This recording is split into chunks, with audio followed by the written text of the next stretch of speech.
everyone, and welcome to this video. So today we'll be looking at some regular abbreviations and words used in exportation business. So for a new exporter, you're going to be coming across some of these words and abbreviations a lot. So it's important that you know their meaning so that when you get a buyer, if someone is trying to ask you some questions and they incorporate some of these words or abbreviations, you'll be able to understand and communicate to them effectively. So here's a list of some of the things that we'll be talking about in this video.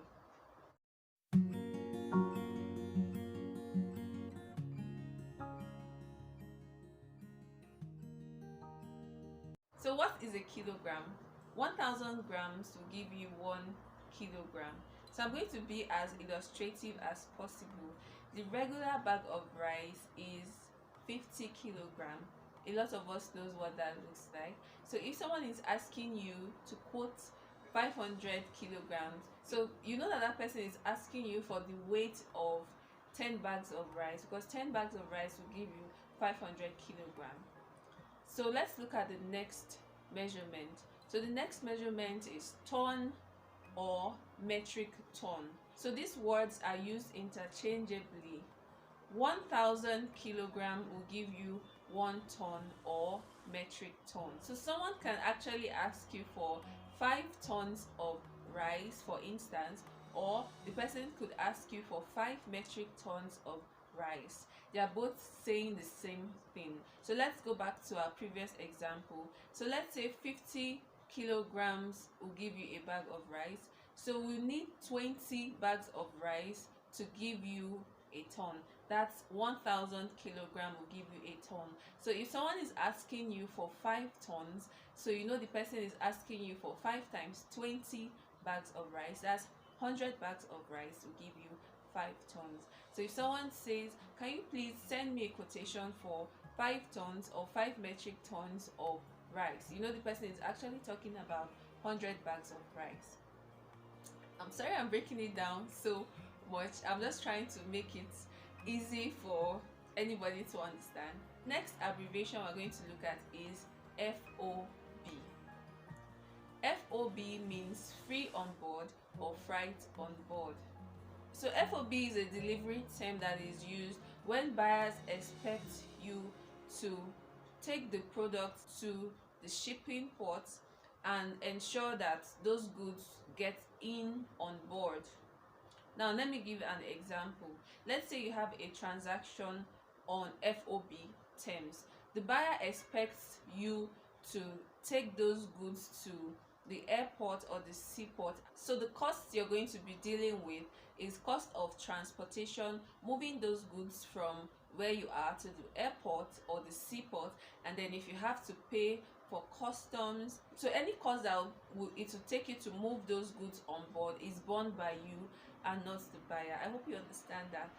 Just keep watching, you're going to follow. So the next term I'm going to talk about is CIF. CIF means cost, insurance and freight. So cost, insurance and freight occurs where the seller is responsible for the cost of goods, is responsible for the insurance, and is responsible for the freight. Now the seller is going to be responsible for taking the goods to the port, paying the custom, then paying for the freight, then also paying for insurance when the goods get to the destination. So do you get that? FOB, the seller doesn't pay for freight. He or she makes sure that the goods get to the port, so it's now the buyer that pays for the freight and insurance. But in CIF, the seller pays for both the cost, the insurance and the freight, pays for everything. Okay, so the last term I'm going to be talking about is CNF. So CNF is the cost and freight. So in this term of delivery, the seller is responsible for the cost and the freight, but is not responsible for the insurance. However, in CIF, the seller is responsible for both the cost, the freight and the insurance. Let's look at some example transactions so that you can understand a little bit more better what I'm trying to talk about. Okay, so let's look at some of the examples that we have. I got these examples from Global Buyers Online. It's a B2B site where you get international buyers from. So we can see this person is asking for 25 kilograms of moringa seeds and different types of millet at 100 kilograms each. So from the examples I gave earlier on, you have an idea of what quantity this person actually is looking out for. So let's look at the next example. So we can see this person is asking for 100 metric tons quotation of white, yellow, red, black millets for beds. So remember I said you could actually use tons or metric tons interchangeably. So next we have this request here. This person is asking for the FOB prices for the spices below. So for the seller, what this buyer actually wants to know is how much will it cost to purchase this here, and then how much will it cost to take it to the port, whether it's going by sea or going by air, and how much is actually going to take it to get on board. The buyer will be the one to pay for the freight and the insurance and any other cost. Here, the seller is just to cost to send a quotation for how much it's going to take to get these products on board.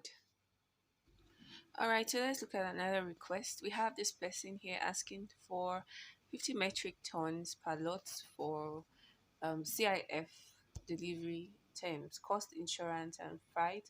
So here the person is asking for the cost of the goods, how much is going to take it to the port, how much is going to take to insure the goods, and then the freight.